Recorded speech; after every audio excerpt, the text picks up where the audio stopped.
Olá, boa tarde. Vamos falar de novo, aqui sobre nosso mercado financeiro e hoje com assunto específico de educação financeira, tá bem? Mas antes de a gente começar com esse assunto, como eu sempre venho pedindo, não esqueçam, dê o like de vocês, compartilhe esse material, se inscrevam no canal, toquem no sininho para que a gente possa abranger o maior número de pessoas. O meu intuito aqui é transmitir esse conhecimento que eu tenho tanto da vida prática, como a parte técnica realmente de estudo que completou e que me fez hoje uma planejadora financeira em poder ajudar muita gente, tá bem?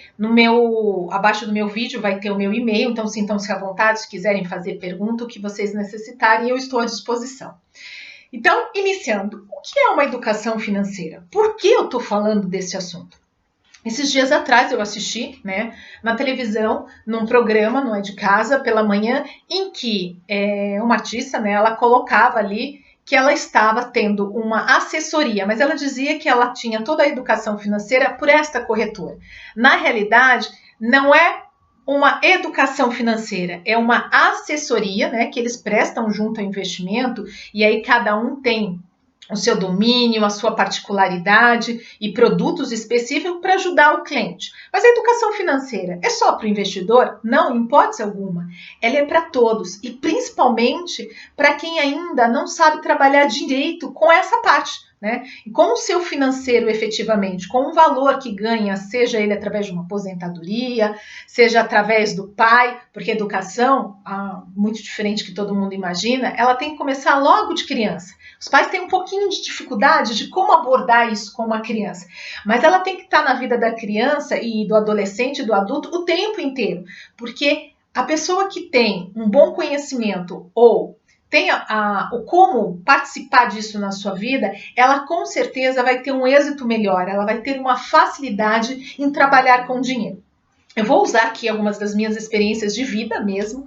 Eu acho que é legal compartilhar, até para que vocês possam conhecer um pouco mais, Porque as pessoas acham que todo mundo que vem dentro de um canal, às vezes já vem de uma família bem posicionada financeiramente, não, Na realidade, os meus pais eram simples. Meu pai tinha só o primário, Naquela época era bem difícil de estudar, não é igual hoje, Que as crianças já saem até com inglês e espanhol. E ele foi da forma dele mais simples que me ensinou, E que eu pude perceber e ao longo do meu período, de toda a minha vida, faz toda a diferença. Em que eu percebi, primeiro, o ramo que eu queria com certeza atuar, e mais do que isso, saber administrar o meu dinheiro para que eu pudesse conquistar os meus objetivos, os meus sonhos, as metas que cada um se estabelece, Então, é isso que faz de diferente. E aí é onde a gente começa. Então, vou começar pela minha infância, até para que vocês entendam como colocar isso na vida da criança, Como eu posso ensinar o meu filho a saber o quanto custa. Então, por exemplo, chegava no Dia das Crianças, Era pequeno, você observa os seus coleguinhas, é essa imagem que a criança tem, o que acontece à sua volta. A criança é muito observadora, curiosa. Então, eu percebia que todos os meus colegas, no Dia das Crianças, ganhavam um presente. E eu parava e perguntava, mas por que eu não ganho, Ia lá, meu pai pedia, ele sempre dizia para mim, não, só no Natal. Então, dedique-se à sua escola, tenha boas notas, que no Natal você pode me pedir o que você quiser de presente. Claro que dentro daquele custo, não é qualquer coisa.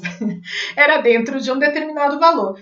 E aquilo me intrigava. Mas por que eu não ganho no Dia das Crianças? Porque eu sou uma má criança, não sou uma menina que mereça, mas meus irmãos também não ganhavam, então não era bem isso, porque tinha uma irmã que era extremamente CDF, o irmão mais bagunceiro. O que tinha ali, Mas aquilo ficou na minha cabeça. À medida que eu fui crescendo, eu sabia que sempre que eu fosse desejar algo, ela não viria de uma forma fácil, eu poderia receber ou não. Então, desde pequena, até por estas observações, eu aprendi que quando eu ganhava algum dinheiro, seja da minha avó, que às vezes queria agradar, no dia do aniversário, e alguém me entregava, eu tinha o vício de guardar, a chamada poupança. Então a gente guardava, minha mãe ia com a gente no banco, fazia um depósito, que eram valores pequenininhos, mas era um meio que, para mim, era onde eu poderia ir lá e retirar e poder adquirir alguma coisa.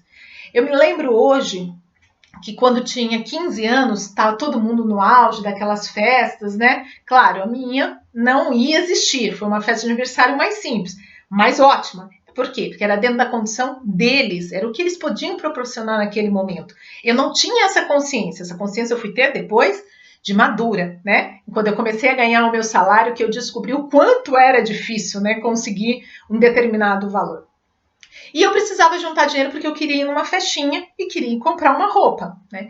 E eu poderia chegar e receber um não. Então eu guardei, tinha aquele dinheiro da merenda escolar, não era sempre, mas que dava, e aí eu fui e fiz uma troca. Eu falei, olha, esse dinheiro da merenda que você vai dar, não vai dar para completar tudo, eu precisava comprar uma roupa.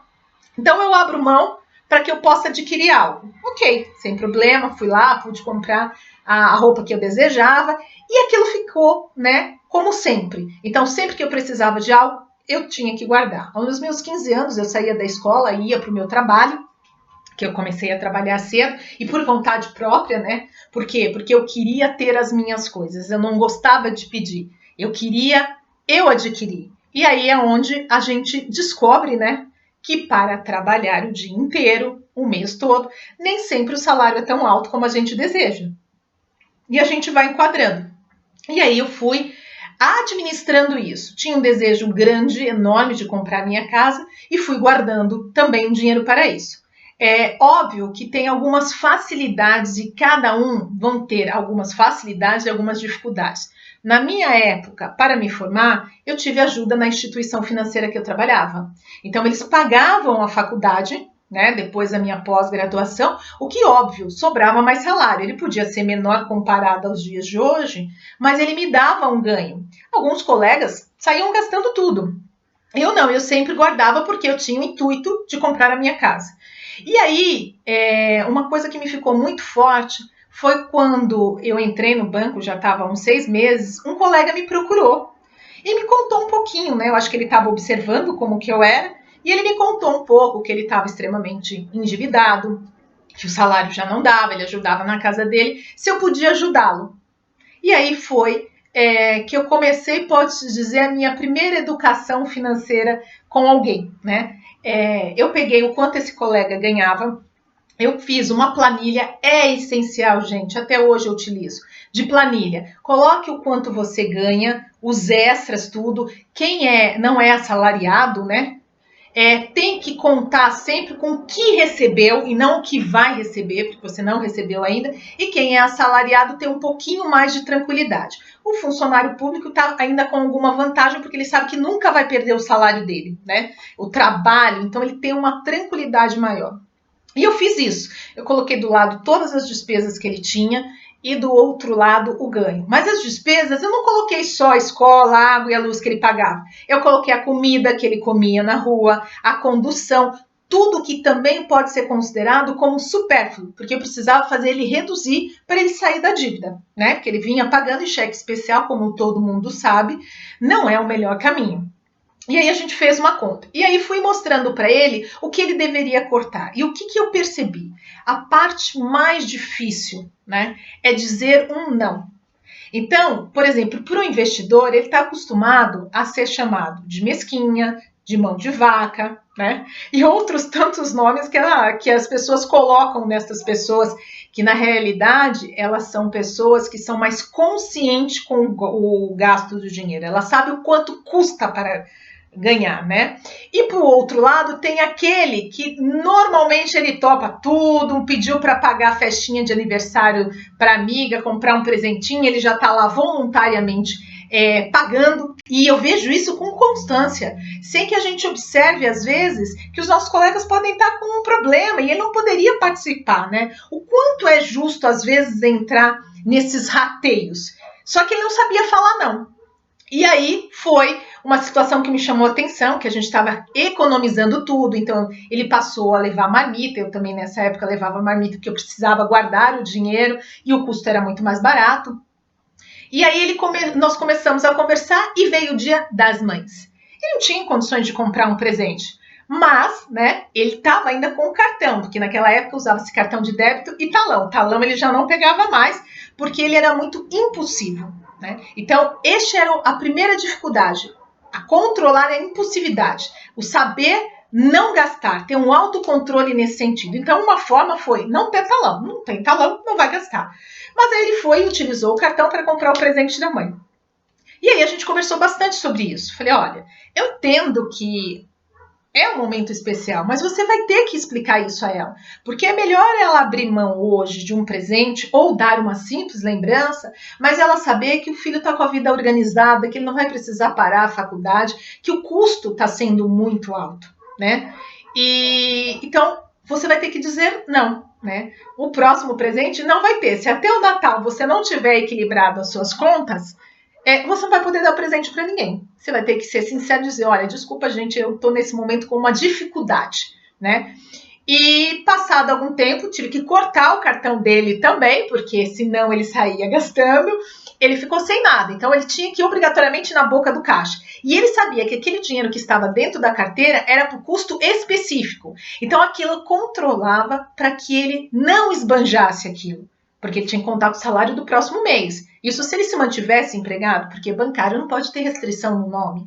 Então ele não poderia ter dívida, ele ia ter que sanar aquele problema todo para ele poder manter o emprego dele também. Então ele sabia que estava em risco o próprio emprego.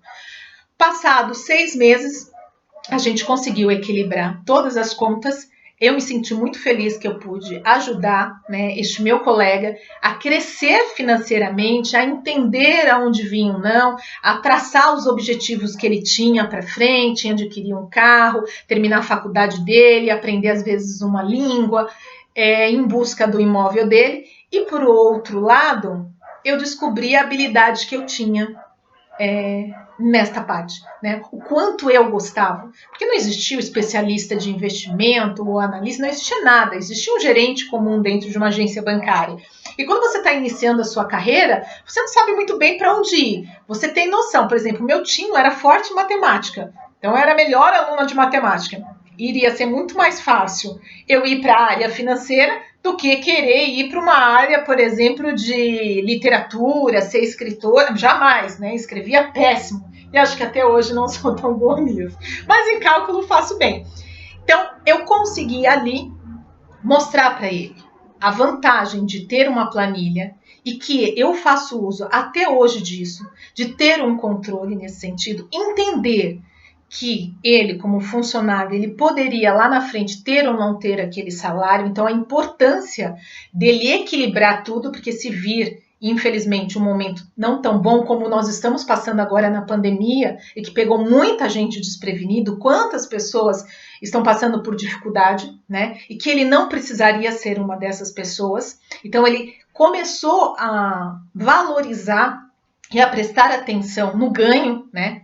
Em relação a isso, como ele não tinha um autocontrole, ele não se utilizava de um cartão de crédito, de um talão, não era o estilo dele, e pode ser que, por exemplo, não sei hoje como ele está, né, porque a gente acaba perdendo realmente contato, a vida da gente continua, pode ser que, por exemplo, para ele poupar, teria que fazer algo mensal, tipo uma previdência, né, algo que o forçasse. Então, a educação financeira é exatamente isso. Saber o quanto vale, né, o dinheiro, ter essa parte de razão que hoje tem, pode não ter, e aí onde tem públicos diferenciados. Eu tenho um público que está iniciando a carreira e que ele pode estar numa empresa privada, ele pode ter que estar atuando como autônomo, então ele não tem a ciência de quando vai ser o dia de amanhã, né? Ele só tem a ciência de como é hoje. Existe o outro lado do funcionário público que acaba se dedicando aos seus estudos e tem esta tranquilidade, porque ele sabe que não perde, pode às vezes mudar de um cargo, ter um rebaixamento, mas ele não vai perder este salário. Tem um empresário que hoje ele pode estar em alta, né, na empresa dele e amanhã pode virar o mercado, então ele também tem que ter essa preocupação. Quem imaginaria, por exemplo, que esta doença iria vir de não poder ter contato social? Afetou, imagine, cinemas, afetou a parte de restaurantes, né? Muitos lugares onde eram pontos comerciais estavam fechados, nem delivery conseguiam fazer naquela região. Tem a parte de, por exemplo, de à noite as danças né, foram fechados também, essas pessoas, essas casas de eventos vão ter que se reinventar. Então, se eles não estiverem tranquilos financeiramente, eles com certeza podem estar fechando ou podem estar desesperados procurando uma oportunidade. Pensem nisso um pouco. Não esqueçam, educação financeira, para ela ser bem gerida, ela precisa sim ter a consciência e a planilha do lado. Ela vai te ajudar muito. Eu vou fazer um segundo vídeo, até para não me alongar aqui, para dizer um pouco mais, especificar um pouco mais para esse cliente que nesse momento pode estar passando por dificuldade financeira, tá bem? Muito obrigada, até a próxima. Não esqueça, compartilhem esse material, vocês podem ajudar muita gente. Obrigada.